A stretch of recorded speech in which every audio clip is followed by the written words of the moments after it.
Hola, hola. Martincito.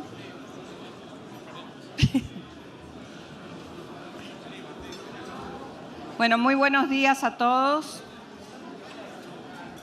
Quisiera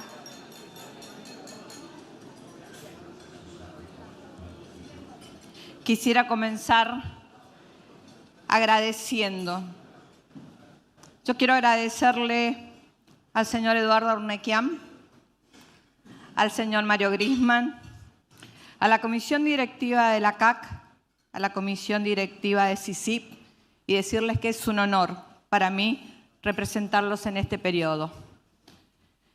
Quiero agradecerle a los señores ministros del Poder Ejecutivo, Guillermo Franco, Mariano Cunio, Luis Petri, Sandra Petovelo, y no sé si me olvidó, Adornia está con el presidente.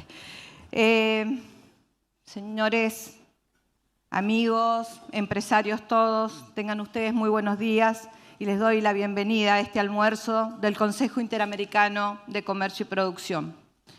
El CICIP es desde hace más de 80 años el lugar donde confluye todas las cámaras, sectores productivos, industria, comercio, agro, construcción, energía, finanzas y servicios.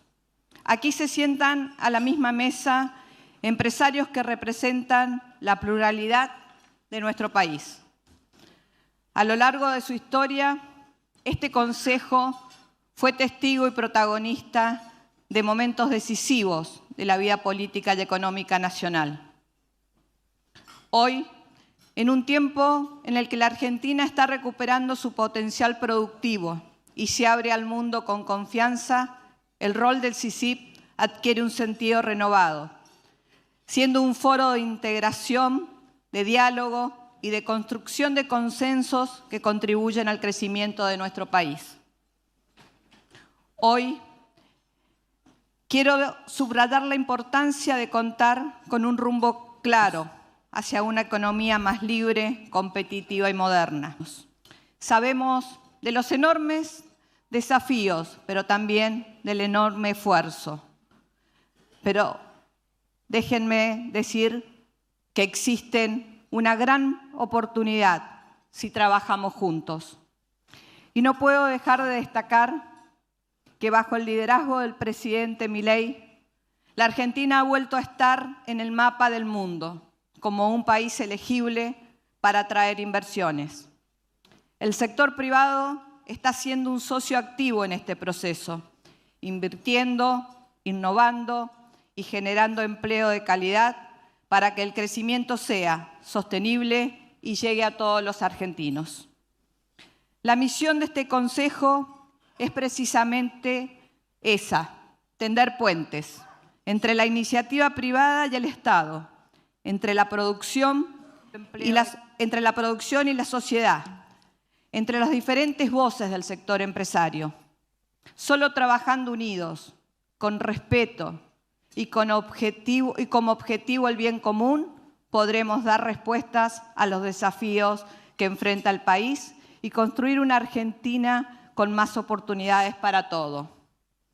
Con este espíritu, el CICIP tiene el gran honor de hoy darle la bienvenida al señor presidente de la Nación, doctor Javier Milei. Lo invito, presidente, a dirigirnos a este tema.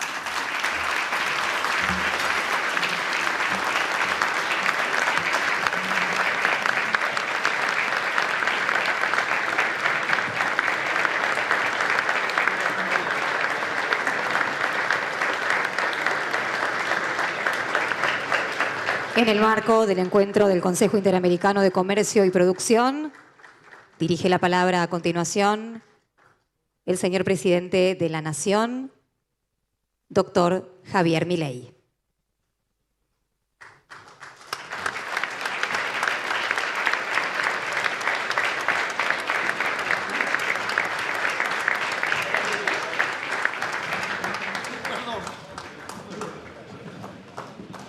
Improvisé. Gracias.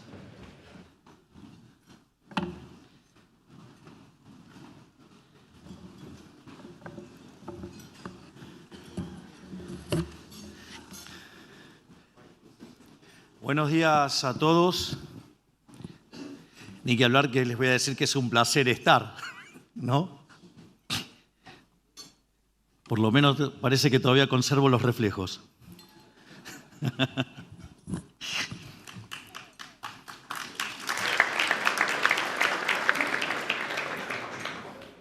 Es un placer para mí volver a presentarme ante todos ustedes. A más de un año de la última vez, quiero agradecer a la flamante presidente Bettina Bulgeroni por su cordial invitación y, por supuesto, extiendo mi agradecimiento a todas las autoridades de la institución y a todos los presentes. Como todos saben, ayer en una actividad de campaña vivimos una situación aberrante. Un grupejo violento irrumpió por la fuerza y empezó a arrojar piedras hacia nosotros. Y como todos también saben, esto se dio en medio de un contexto de burdas operaciones difamadoras. Cuando nos metimos a la política sabíamos que esto iba a ser difícil porque la casta está enquistada en el Estado hace décadas y que van a hacer lo que sea por defender sus privilegios. Sabíamos que los poderosos no se iban a rendir y junto al Círculo Rojo se dedicarán a difamarnos, calumniarnos e injuriarlos, incluso desde que yo era tan solo un ciudadano hablando públicamente como economista. Cuando lanzamos nuestra campaña inventaron salvajadas de venta de candidaturas, que íbamos a habilitar la venta de órganos, que permitiríamos que los niños compraran armas por internet. Digamos, y cuántas de tantas aberraciones que dijeron, como el incesto, como la zoofilia, se cansaron de decir todo tipo de barbaridades. La opereta de esta semana no es más que otro ítem en la larga lista de artilugios de la casta y, tal como todas las anteriores, una nueva mentira. Como en todos los otros casos, dependerá de la justicia esclarecerlo y nosotros nos encontramos a su disposición una vez más. Y esperamos que todo se aclare tan pronto como sea posible. Lamentamos que los jueces tengan que estar perdiendo su tiempo con jugarretas de la política más rancia en lugar de poder estar abocándose a perseguir el crimen. Este tipo de acciones refleja de manera fidedigna el comportamiento de la casta, manifestado en una nueva embestida por frenar el proceso de cambio que el país está atravesando. Como la gente votó un gobierno que vino a terminar con todos sus curros y privilegios, su respuesta es generar pánico y caos en la gente, infiltrarse, difamar, cualquier otra maniobra que entorpezca el proceso de cambio que estamos llevando adelante. Vamos a dejarle algo en claro: ni la gente mastica vidrio ni nos vamos a dejar amedrentar con estas acciones cobardes. En todo caso, nos envalentonan porque demuestran que tienen miedo, que están desesperados. Y porque dejan en claro, una vez más, que no vienen por Javier Milei, sino que vienen por la libertad de todos los argentinos. Y yo tan solo me puse en el camino. Este 7 de septiembre los bonaerenses le van a poner fin al régimen de mentiras, violencia, corrupción y extorsión del kirchnerismo. Es ahora más que nunca que tenemos que decir kirchnerismo nunca más. Cuando me presenté ante ustedes el año pasado, cierto ruido en el mercado generaba algún grado de ansiedad. Les expliqué que el ruido no era más que eso, ruido. Y el tiempo terminó dándome la razón, dado que no nos movimos ni un centímetro de nuestro plan y todo terminó acomodándose tal cual les anticipé. Quizás recordarán a su vez que les di una hoja de ruta de nuestra gestión. Allí afirmé que nuestro objetivo era el de la baja de impuestos y que el orden sería comenzar con el impuesto país, luego avanzar con las retenciones y después con el impuesto a los créditos y débitos bancarios, conocido como el impuesto al cheque. Hoy, a más de un año, podemos decir que hemos cumplido con haber eliminado el impuesto país y también levantamos el cepo cambiario y estamos avanzando tan rápido como podemos en eliminar las retenciones. Una vez eliminadas por completo, podremos avanzar sobre el último gran impuesto distorsivo que se cobra en esta nación, que es el impuesto al cheque. Nuestro sendero es claro, pero la velocidad en la que transitamos depende de los obstáculos que se presenten en el camino. ¿Por qué digo esto? Porque nuevamente somos testigos de ruidos y estos ruidos se ven amplificados por las elecciones. Tenemos un Congreso secuestrado por lo peor de la clase política argentina, es decir, el kirchnerismo. Un Congreso que representa los intereses más bajos de lo que vive del pagador de impuestos.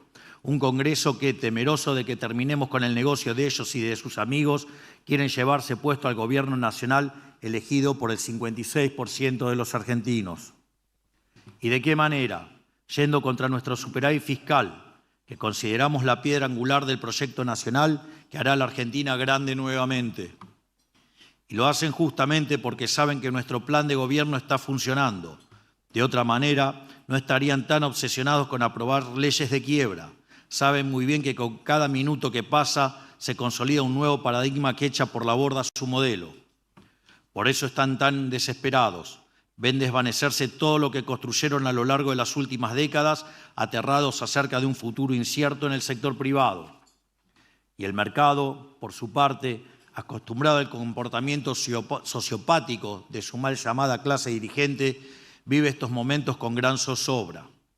Como quien se ha quemado con leche tantas veces, ven la vaca y lloran.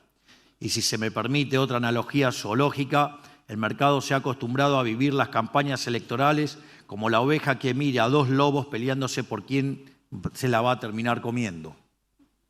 Por eso me gustaría comentar dónde estamos parados actualmente.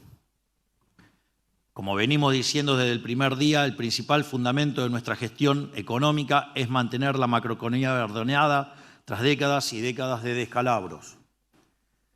Para lograrnos, nos sustentamos en lo que hemos llamado las famosas 3 anclas. El ancla monetaria, que consiste en eliminar cualquier forma de emisión monetaria. El ancla fiscal, que consiste en proteger el equilibrio fiscal como agua en el desierto. Y el ancla cambiaria, que era el famoso crawling peg para poder acercar el valor del tipo de cambio oficial con el tipo de cambio de mercado, sin exabruptos comerciales en el proceso. Hoy, dado que eliminamos el cepo cambiario y el dólar es libre y flota, las anclas vigentes siguen siendo la fiscal y la monetaria, pero ahora con el balance del Banco Central saneado, cuya primera etapa fundamental, cuando abrimos el cepo, fue sanear justamente el activo del Banco Central y posteriormente sanear el pasivo del Banco Central. Algo que, digamos, se suele criticar por la volatilidad que genera la tasa de interés y algo, digamos, que voy a dedicar un pequeño segmento sobre el tema de la tasa de interés, por qué pasa lo que pasa. En definitiva, ¿qué significa esto? Que no vamos a negociar el superávit con ningún degenerado fiscal, ni vamos a emitir un solo peso para financiar proyectos proselitistas. El Congreso kirchnerista solo se mueve por capricho ideológico. Su ideología es la de buscar titulares rimbombantes para hacer campaña política, sin preocuparse por las consecuencias de sus actos. Así actuaron todos sus años de gobierno y así están actuando hoy mismo.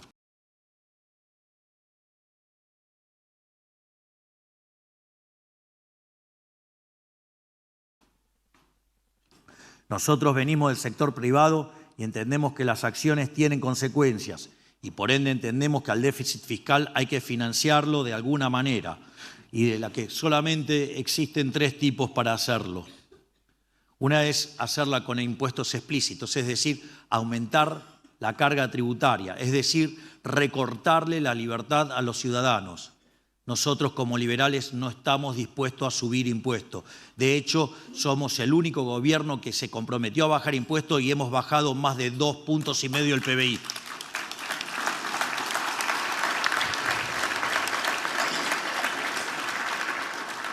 Pero también hemos decidido dejar de utilizar los impuestos implícitos, que son otra forma de tributación, como por ejemplo lo que es la toma de deuda. La toma de deuda no es ni más ni menos que impuestos futuros, no es ni más ni menos que financiar la fiesta de hoy y hacérsela pagar a nuestros hijos, a nuestros nietos y a las distintas generaciones, algo profundamente inmoral. Imagínense que todos ahora empezáramos una mega fiesta y la cuenta se la hacemos pagar a nuestros nietos. Sería verdaderamente una cosa aberrante. De hecho, esto es tan así que cuando nosotros llegamos, la deuda consolidada de Argentina era de 500.000 millones de dólares. Digamos, y hoy, casi 20 meses después, la deuda cayó en un 10%, es decir, gracias a la enorme gestión del equipo económico, que además tenemos el placer y el honor de tener acá, tanto a Toto como a Pablo Quirno, bajamos la deuda en 50.000 millones de dólares. Y por otra parte, también decidimos ir a la abolición total del impuesto más siniestro que tiene la política, que es el señoriaje, es decir, la emisión de dinero para financiar el déficit fiscal, el cual después tiene como contrapartida una pérdida del poder adquisitivo del dinero, es decir, la suba de precios, es decir, la inflación. Luego de un arduo trabajo durante los primeros 6 meses, llegamos a sanear el balance del Banco Central a mediados del año pasado, y ahí es cuando dejamos la base monetaria amplia fija. Y a partir de ahí se fue trabajando no solo en que ya no se emitía para financiar al fisco, sino que además se dejó de emitir para el cuasi fiscal. Después vino la operación con el Fondo Monetario Internacional, limpiando el activo, y ahora, digamos, hasta hace poco terminamos de limpiar el pasivo y nos encaminamos a tener un Banco Central ordenado. Esto es interesante y muy importante porque cuando nosotros llegamos, la inflación corría al ritmo del 1,5% diario y hoy la inflación corre al 1,5% mensual. Es decir, de una tasa de inflación que rondaba al 17.000% anual, hoy viaja al ritmo del 20% anual. Vaya si hay méritos para considerar que Toto es el mejor ministro de Economía de la historia argentina.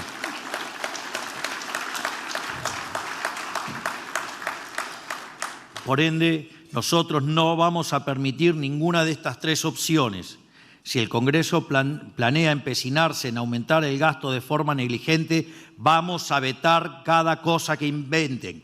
Si no logramos tener los vetos, los vamos a judicializar. Y si no los podemos judicializar, vamos a recortar el gasto en otro lado. Si ellos proponen aumentar el gasto en 2 puntos del PBI, nosotros redoblaremos los esfuerzos para recortar 2,1 en alguna otra partida. La negligencia acerca del gasto público nos dejó al borde del cataclismo una y otra vez. Por eso no vamos a dar el brazo a torcer en esta cuestión por mucho que lo intenten.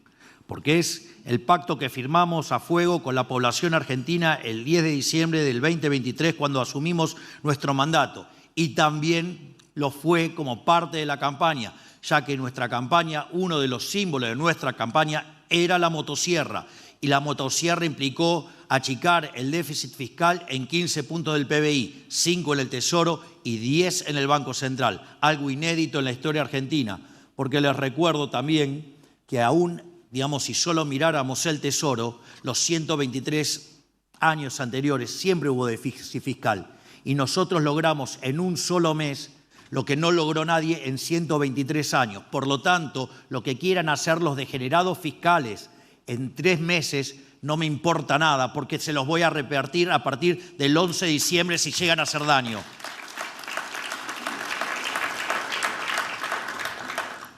Y por el lado del ancla monetaria, nosotros siempre fuimos muy claros. En todo momento le hicimos saber a los argentinos que la cantidad de pesos iba a quedar fija. Naturalmente esto, digamos, tiene como contrapartida que frente a turbulencias políticas que generan inestabilidad en el mercado de instrumentos en pesos, ya sea cash o sea títulos en pesos, por eso digo instrumentos en pesos, algo más general, digo, eso se manifiesta en volatilidad de la tasa de interés. Y me parece que vale la pena tener una pequeña digresión técnica. Aquellos que quieran, digamos, una digresión más completa, en la charla que di en la Bolsa de Comercio de Rosario, hablé de la relación entre la cantidad de dinero y el nivel de precios, hablé sobre el mercado de cambios, hablé de la falacia del pass-through, digamos, hablé del efecto Hume-Cantillon, hice todo un apartado de tasa de interés y después, además, presenté el modelo con el cual el equipo económico y yo discutimos la política económica. Pero más allá de eso, me parece que vale la pena una pequeña digresión sobre qué es la tasa de interés. Porque parece que hay muchos que están enamorados de creer que la tasa de interés es el precio del dinero. Y eso es una aberración conceptual. Es decir, es un error que arrastramos los economistas desde la publicación de un libro siniestro y nefasto de 1936, que se llama Teoría General de la Ocupación, el Interés y el Dinero, de John Maynard Keynes. Y alguien que, entre otras cosas, solo tomó un curso de economía de 6 meses y, y tenía problemas entre confundir equilibrio parcial y equilibrio general.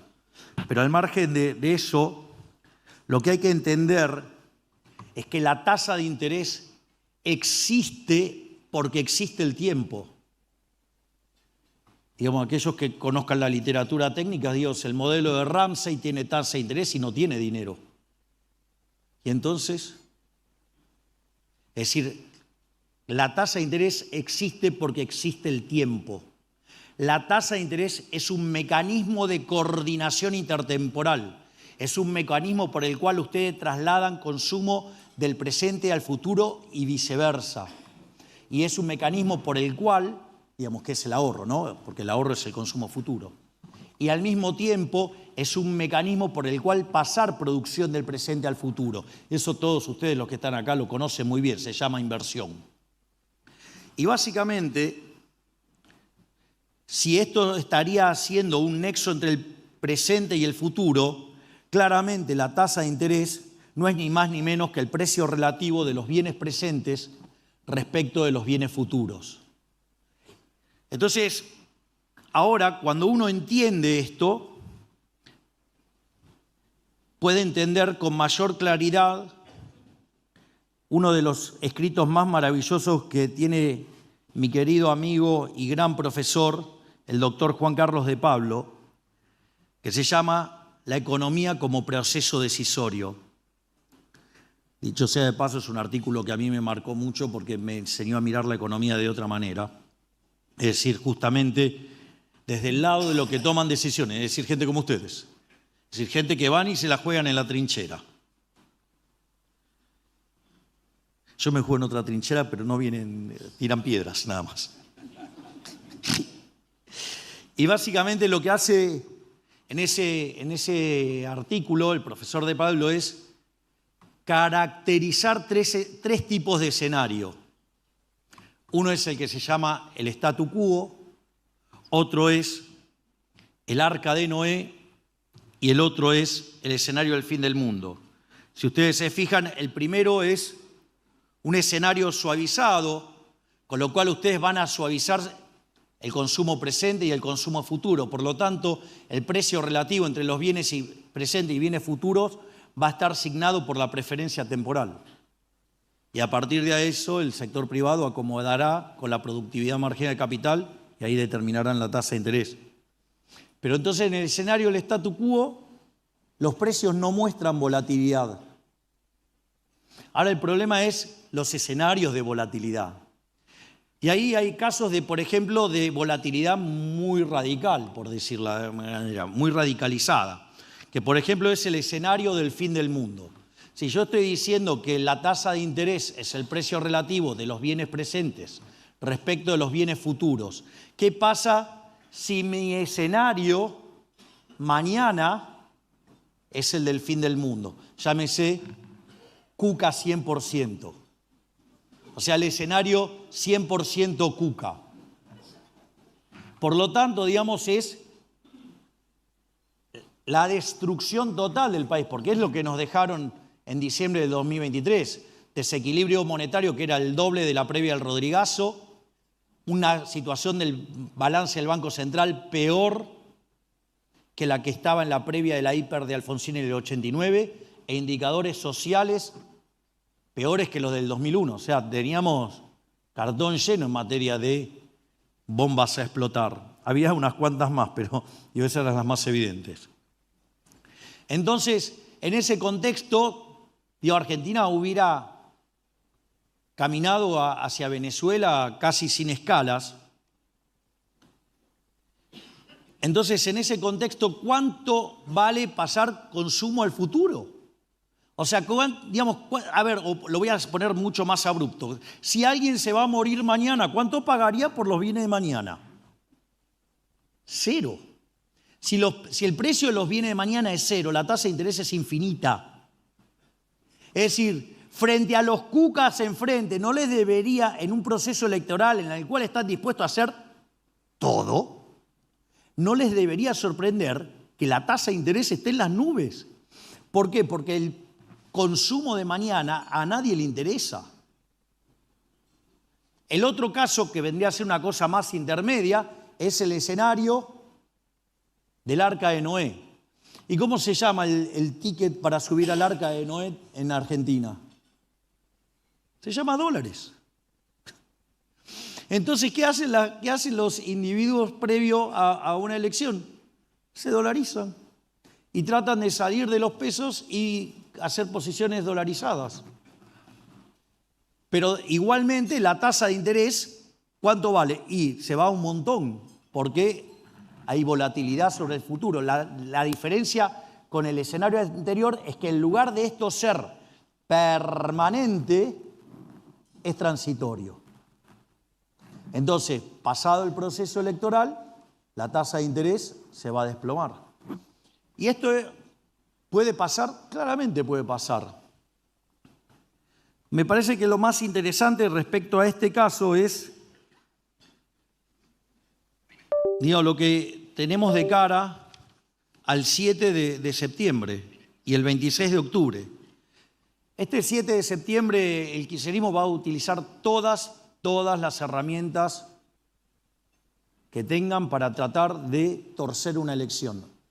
Van a recurrir a todas las artimañas, van a hacer fraude, digamos, van a hacer campaña negativa, van a hacer todo, van a sacar todo, porque esto es como si les dijera que se parece a un equilibrio del tipo de Cortés, el que enfrentaba a Cortés, el de quemar las naves. ¿Por qué quema las naves? Porque entonces nadie se podía escapar, entonces era a todo o nada. Y eso es lo que está haciendo el kirchnerismo, está tirando todo en esta elección. ¿Por qué? Porque esto es un techo para el kirchnerismo el 7 de septiembre. Es decir, el 26 de octubre con un mejor sistema de elección, porque vamos a tener la boleta única papel, porque se tiene que validar la gestión nacional, ¿sí? Porque ya habrán utilizado el aparato en septiembre y no en octubre, más las divergencias y discrepancias que tienen ellos. Eso lo que va a hacer es que el resultado que tengan en octubre va a ser peor que el que tienen en septiembre. Nosotros sabemos que nuestro septiembre es un piso y que lo mejor vendrá en octubre. En ese contexto hay una elección en la provincia de Buenos Aires que para el kirchnerismo es definitoria. Y si nosotros llegamos a hacer una buena elección que permita inferir un gran resultado en octubre, o le ganamos por un voto, habremos puesto el último clavo al cajón del kirchnerismo, y por eso están tan nerviosos.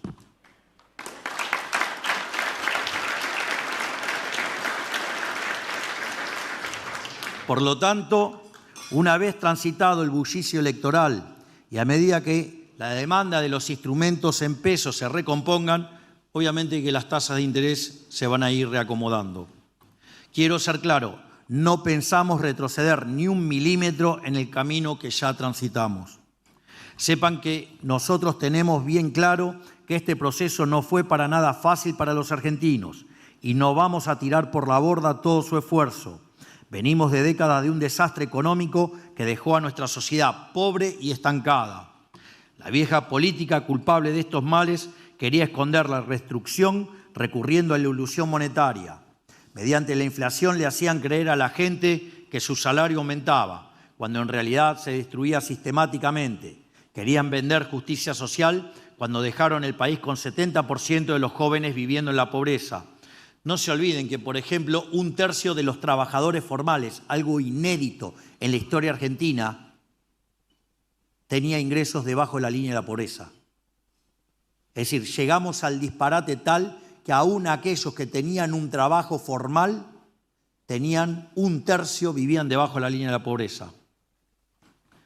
Naturalmente, normalizar la macroeconomía es enfrentarse a esa dura realidad, pero es imperativo hacerlo para poder transformarla de una vez por todas. Por eso tomamos las medidas necesarias para estabilizar al paciente y estamos terminando de erradicar la enfermedad inflacionaria. Aquí también quiero mencionar algo. Días atrás recibí un mensaje de un amigo que es profesor en la Universidad Nacional de Córdoba, Enrique Neder, que es profesor de teoría monetaria, y uno de sus alumnos hizo su tesis sobre dinero, inflación y los rezagos monetarios, los rezagos que tiene, digamos, cuando yo emito y cuando pega la inflación. Y básicamente lo que encuentra es que en promedio ese rezago es de 26 meses, o sea, no muy distinto de lo que es nuestra hipótesis de los 24 meses. Por lo tanto, esto significa que habiendo fijado la cantidad de dinero el año pasado, para mitad del año que viene la inflación habrá sido historia.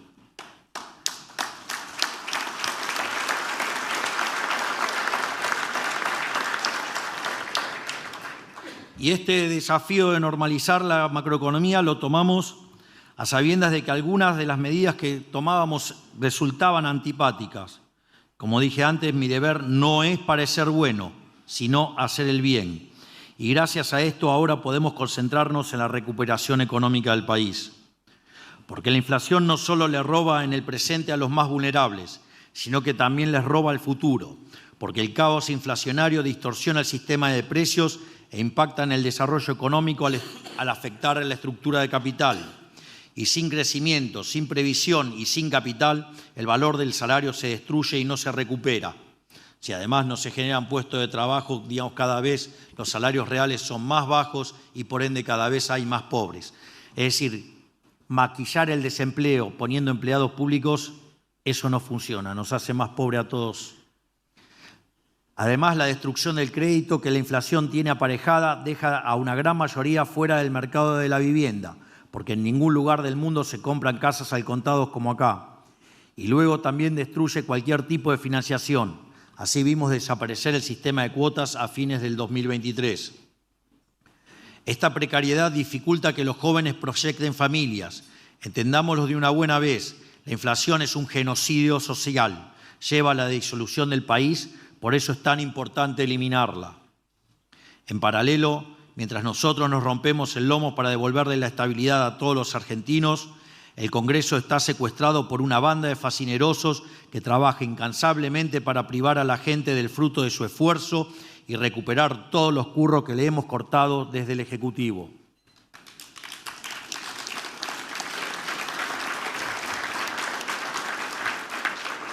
El kirchnerismo y sus cómplices en el Congreso se juegan todo en esta elección. Ellos saben que si nosotros obtenemos los votos para aprobar las reformas que nos faltan, Argentina ya no volverá a caer con los espejitos de colores que se solían vender en años electorales. Digo, en esto, digamos, nosotros durante la campaña fuimos muy claros en la familia de reformas, en el orden de las reformas, de primera, de segunda, de tercera generación. Habiendo saneado el fisco, habiendo saneado el Banco Central, habiendo levantado el cepo, claramente, habiendo recortado fuertemente el Estado, se vienen reformas de segunda generación. Y esas reformas es muy importante que entiendan que tienen secuencialidad. Entonces, el orden es bajar impuestos, flexibilizar el mercado laboral y abrir la economía. Eso genera un round de crecimiento que vuelve a impulsar baja de impuestos, más flexibilización laboral y más apertura de la economía. Esto es importante que quede claro, porque alterar la secuencia podría tener impactos negativos en el mercado laboral, ya sea en cantidad de empleos, ya sea o en salarios. Es decir, piensen en el caso donde abren y no modifican los impuestos. Eso implicaría que tiene que caer el salario real. Y eso o lo cubren o genera desempleo, o caen los salarios, o pasa una combinación. Por ende, es muy importante la secuencialización. Y lo que hay que entender es que es un loop permanente. Porque en la medida que nosotros vayamos creciendo más, y ya lo hemos demostrado, ya no es una promesa, es un dato. De hecho, el propio equipo de Toto estimó que si Argentina creciera en promedio al 7%, es muy interesante, porque piensen que si una economía crece al 7%, en 10 años duplica su PBI y en 20 años lo cuadruplica. Es decir, que si nosotros seguimos abrazando estas reformas, vamos a hacer Argentina grande nuevamente, en serio, no es un chiste. Y no solo eso, sino que además ya hemos bajado impuestos y pensamos seguir haciéndolos. Y es más, la forma en la cual nosotros acomodamos las cuentas públicas genera un piso de crecimiento del 4%. Es decir, que vamos por el camino correcto. Digo, obvio que va a haber turbulencia. El statu quo también juega. Es lógico y está bueno que pase así de manera tan brutal para que la sociedad no ponerle un fin de una vez por todas a esta forma de hacer en un país miserable.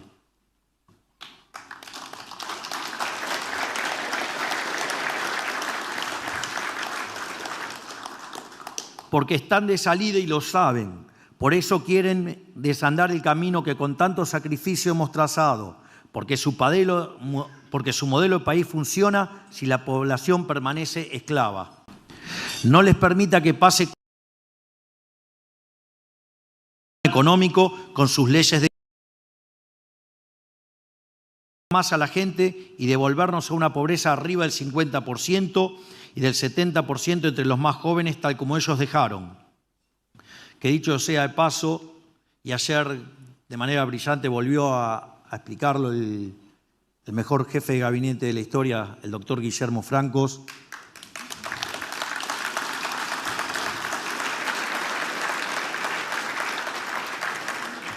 El gobierno de los crueles liberales sacó a 12 millones de personas de la pobreza.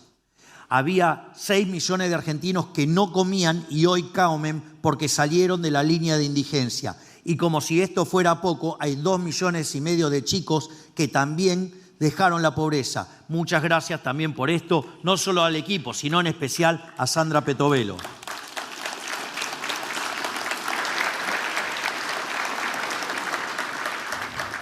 Pero ellos tienen como verdadera promesa electoral reforzar la inflación y el caos, porque como en la pandemia, ellos no sufren las consecuencias nefastas de sus políticas. Ellos recibirán siempre al comienzo de cada mes su salario estatal ajustado por inflación depositado en su cuenta bancaria. Queda claro que cuando la gente pierde con la inflación, los políticos ganan. Por eso es necesario que ahora ellos pierdan para que la gente pueda por fin ganar. Ellos harán lo imposible para frenar el cambio profundo que los argentinos eligieron en el 2023, repartiendo mentiras a diestra y siniestra con la chequera de los estados provinciales y municipales. Por lo tanto, si quieren liberar al Congreso de estos adictos al erario público, en octubre hay que elegir diputados y senadores que estén dispuestos a dejarlo todo por defender las ideas de la libertad.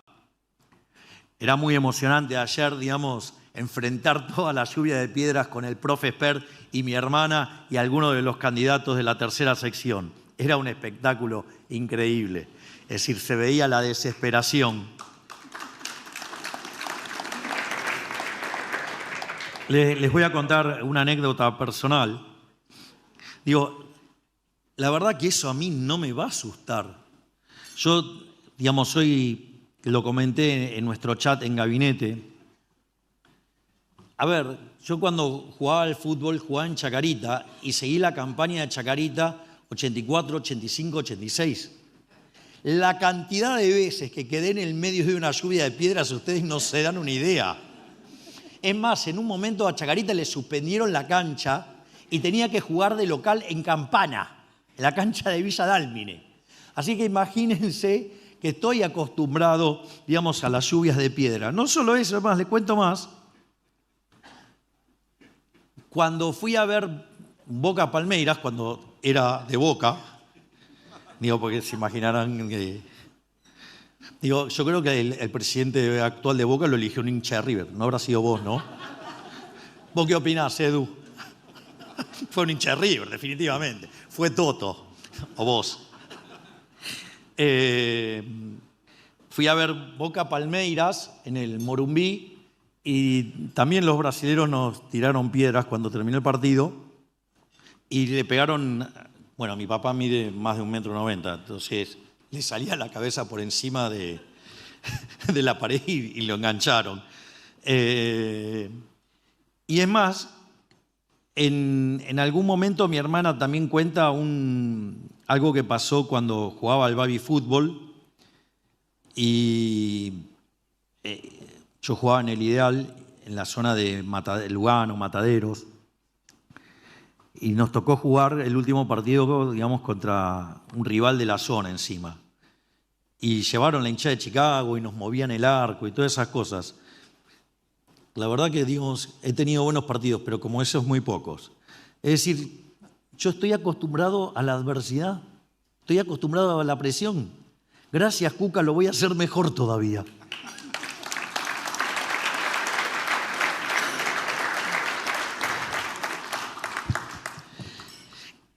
En definitiva, lo que quiero decir es que elegir a los candidatos de La Libertad Avanza, que son los únicos que van a votar a favor de la libertad y en contra de la agenda destructiva del kirchnerismo y sus cómplices. Los ven regularmente. Digo, he visto algunos que se jactan de ser liberales, han predicado liberalismo tanto tiempo y ofrecen como solución subir impuestos. Son liberales raros, son raros. Aparte, digamos, dicen lo que hay que hacer y, digamos, cuando tuvieron la posibilidad,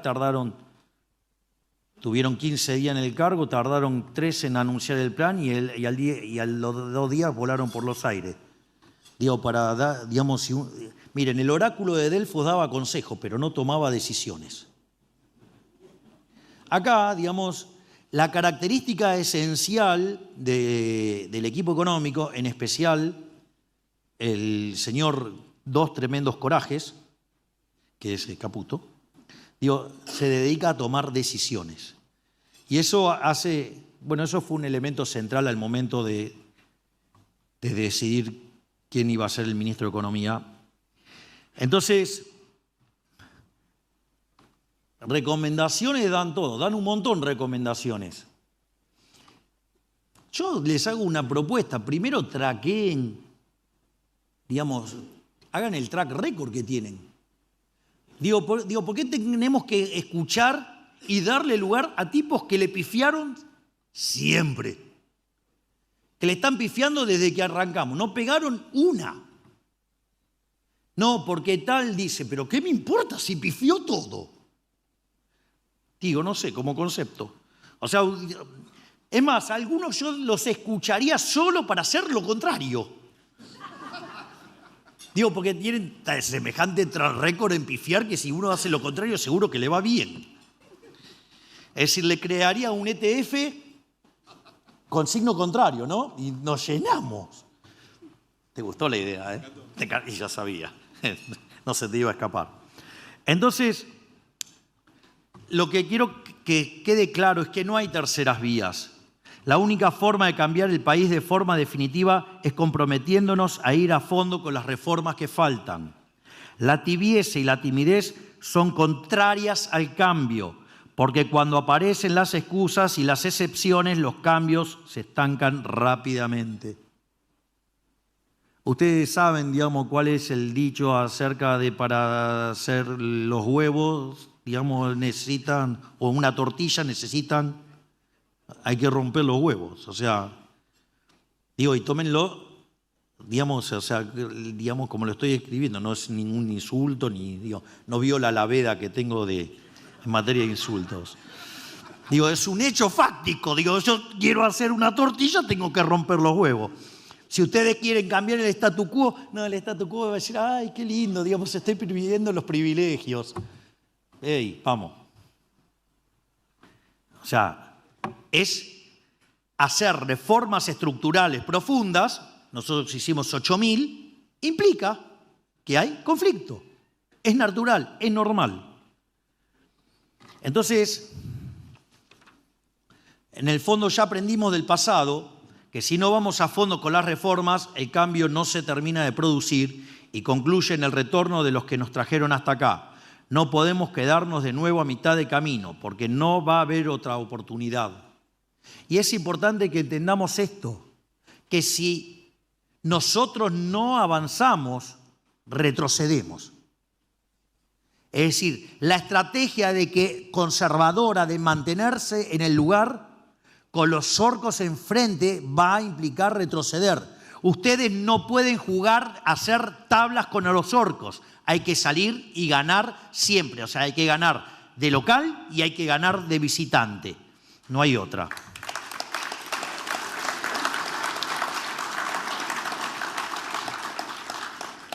Por todo esto voy a ratificar una y otra vez el sendero trazado. Si ante cada embate de la casta o cada opinión errada de economistas hubiéramos cambiado el curso, hoy ya hubiéramos desbarrancado. Si hubiéramos hecho caso a los economistas que nos digan, no, digamos, flexibilicen desde el Banco Central para que la tasa baje, digamos, más bien hacíamos eso, abríamos la ventanilla de redescuento y vamos a tener un montón de pesos en la calle. Quisiera saber dónde estaríamos. O esos cracks que dicen, no, que el desarmado de las LEFI estuvo mal. Yo quiero saber qué hubiera pasado si tendríamos en este momento, o en las últimas 2 semanas, 16 billones de pesos en la calle. Probablemente hoy estaría hablando otra persona acá.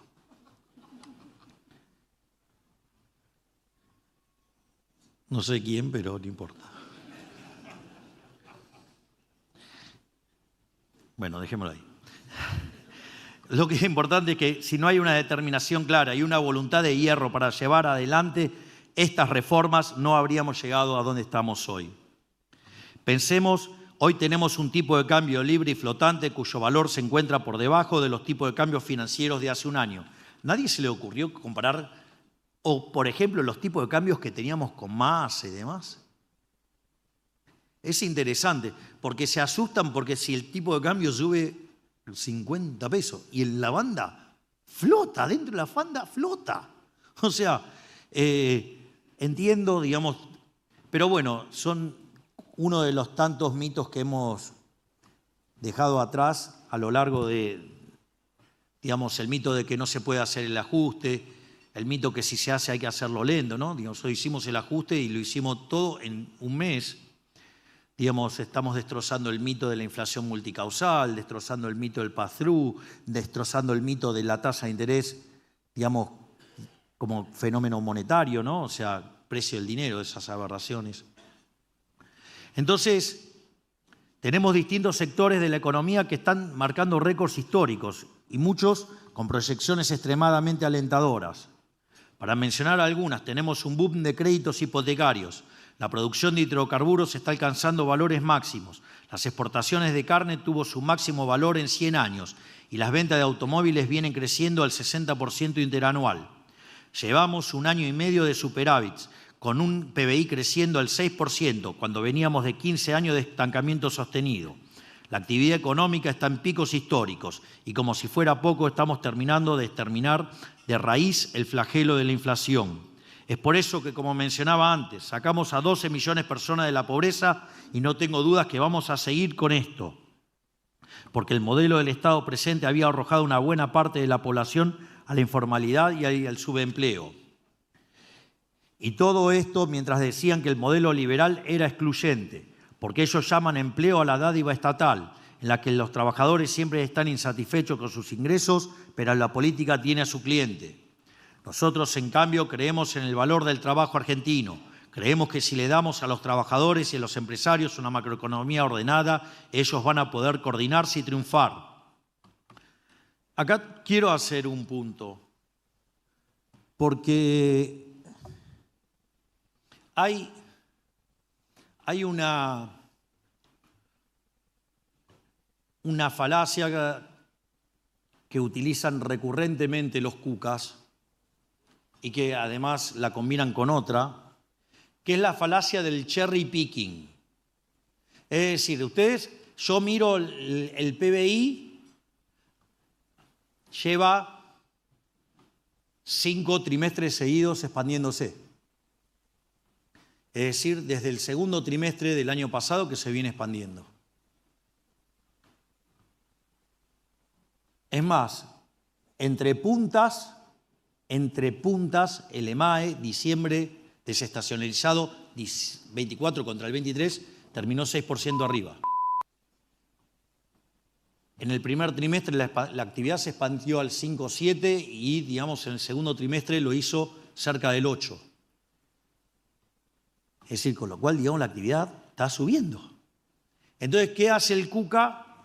Busca el sector que no está creciendo, el sector que está mal. O sea, eso se llama cherry picking, es decir, buscar el dato malo. Fíjense que lo hacen con cada indicador que sale bien, buscan la parte mala. Ni que hablar de esos que escriben y de repente hacen la peor lectura del indicador, ¿no? Es decir, para mostrar un indicador bueno como algo malo. O sea, algunos directamente hacen eso directamente. Pero no importa, eso es... El tiempo les pasará la factura por mediocres y pésimos profesionales. Pero lo más importante es lo siguiente, que esa falacia del cherry picking la combinan con otra que se llama el todo por la parte. Entonces, toman un sector que tiene problemas y eso hace que ellos hagan que se trata de toda la economía. Y la verdad es que cuando ustedes miran el agregado, la cosa es distinta. Por lo tanto, si miro el agregado, digamos, estamos expandiendo. No solo eso, también hay que tener en cuenta otras cosas. Si ustedes hacen un modelo de equilibrio general y hacen reformas estructurales, van a tener reasignación de recursos. ¿Qué creen que es reasignación de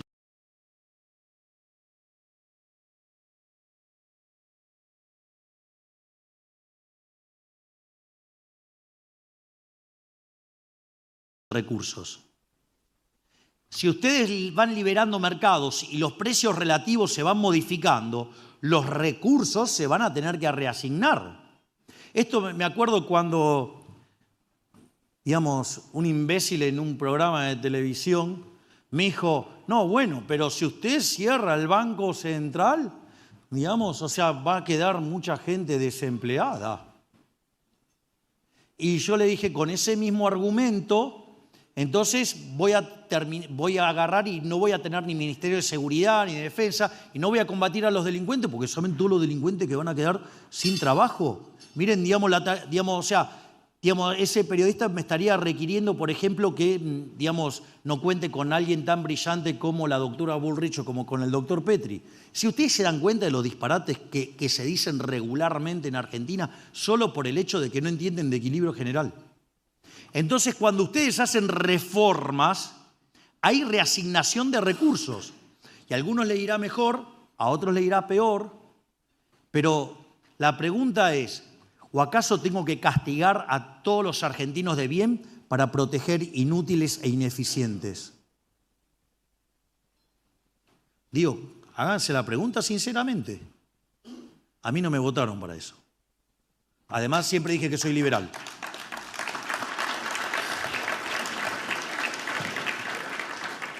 Por lo tanto, tampoco, digamos, eso me voy a dejar psicopatear por los cucas, que además son ignorantes en el manejo de la economía y lo demostraron. Digo, es más, cuando estuvo el inútil esférico como ministro de Economía, hoy gobernador de la provincia de Buenos Aires, o sea, inútil esférico porque es inútil, lo miren por donde lo miren, al soviético. Les recuerdo que tuvimos el mejor contexto internacional de la historia, con los mejores términos de intercambio de la historia, 30% arriba del máximo que habíamos tenido. Y logró que la economía no creciera y que en términos per cápita cayera. Hay que tener semejante logro, ¿eh?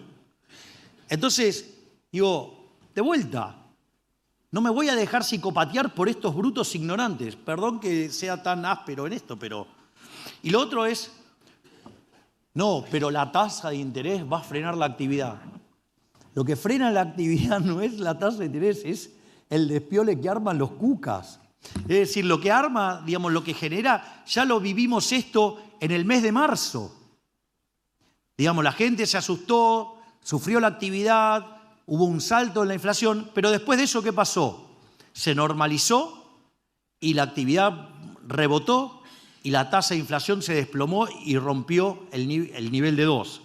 Es más, le voy a decir algo, cada vez que nos generan estos saltos inflacionarios, como la cantidad de money overhang está dada, que derivó de los controles de precios y los controles de capitales y los rezagos de la política monetaria, si nosotros teníamos un horizonte en el cual va a desaparecer la inflación, cada vez que hay un salto, como lo que tiene que subir los precios es lo mismo, se acelera el ritmo al cual después baja la inflación. Así es que nosotros, digamos, seguimos tranquilos y todo marcha acorde al plan.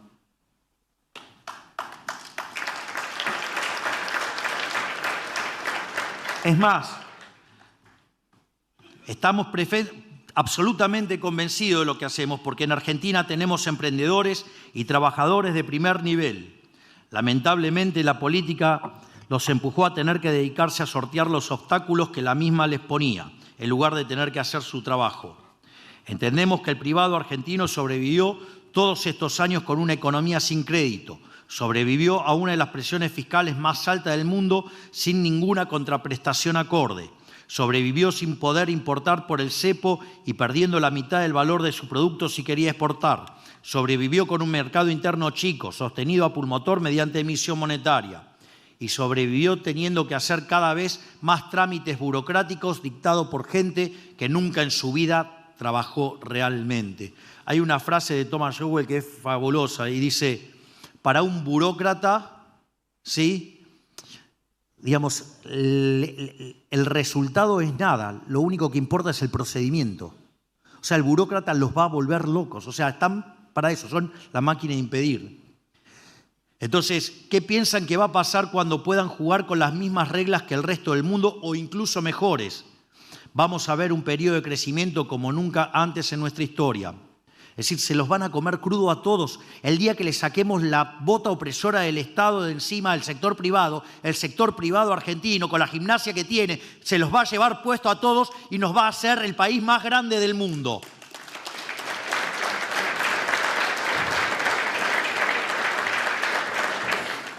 Por eso mismo no hay que dejarse llevar por las críticas de quienes nunca han logrado nada, porque el camino que hemos recorrido hasta aquí ha demostrado ser el correcto. Muchos de quienes critican lo hacen precisamente por ello, porque empezaron a temer que esto salga bien y tanto ellos como quienes les pagan por mentir pierden sus privilegios. Ahora que entramos en periodo electoral debemos tener más claro que nunca que la política no se detendrá ante nada para impedir que triunfemos. Si nuestra metodología es hacer, la de ellos es destruir. Y vaya que lo dejan de manifiesto cada vez que se juntan en el nido de ratas. Ya saben a qué hice referencia. Y para destruir, ellos no dudan en mentir, injuriar y calumniar. Todo para romper la estabilidad que nuestro gobierno ha conquistado gracias al esfuerzo y la confianza de todos los argentinos de bien. Nada nos queda más en claro que nuestro mandato es recomponer la confianza en el país después de 100 años de degeneración fiscal. Por eso empezamos recomponiendo la moneda, que no es otra cosa que recomponer el bolsillo de todos los argentinos. Como el valor de la moneda está en la confianza que se tiene en quien la emite, también nos dedicamos a honrar las promesas que administraciones pasadas hicieron, y esto incluso aunque las hayan hecho a sabiendas de que no la iban a cumplir. Ellos, nosotros sí las cumplimos y además bajamos 10% la deuda, o sea, pasamos de 500.000 millones de dólares a 450.000. Porque a diferencia de ellos, nosotros queremos a nuestro país y nos enorgullece su legado. Y prueba de esto y nuestro compromiso inquebrantable es lo que hicimos con la deuda. Ya que defoltear deudas y licuar la moneda no es ni más ni menos que devaluar la historia misma de la nación. Nuestro plan económico siempre tuvo en cuenta la destrucción sistemática que la casta política hizo de la credibilidad del Estado argentino. Sabíamos que al principio solo teníamos nuestra propia reputación privada y el compromiso férreo que demostramos en nuestros primeros días. Pero eso no nos detuvo. Y gracias a esa consistencia es que hoy tenemos también los primeros resultados, que ya he ido mencionando a lo largo de esta exposición. Sepan de todas formas que no nos enamoramos de lo que conseguimos. Este fue solo el primer paso y el más duro de un largo camino que debemos recorrer. Roma no se construyó en un día. Hace falta tiempo para transformar las ruinas en civilización y en grandeza.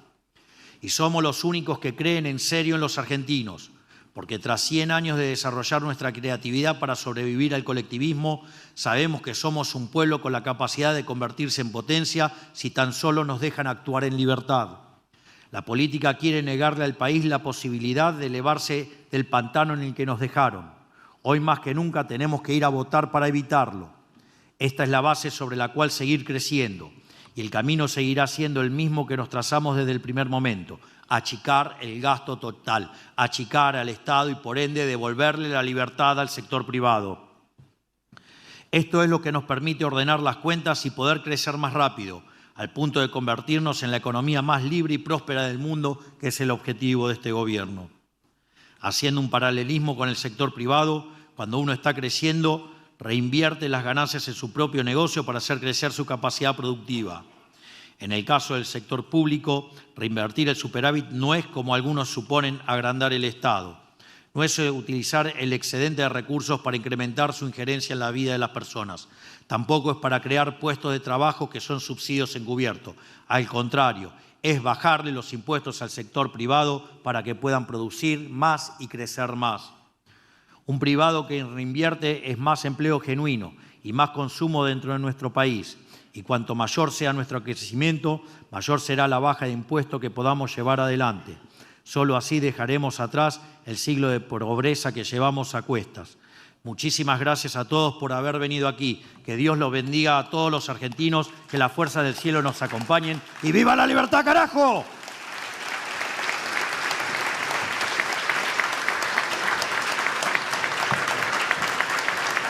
Señoras y señores, con este aplauso agradecemos y despedimos al señor presidente de la Nación, doctor Javier Milei. Muchas gracias.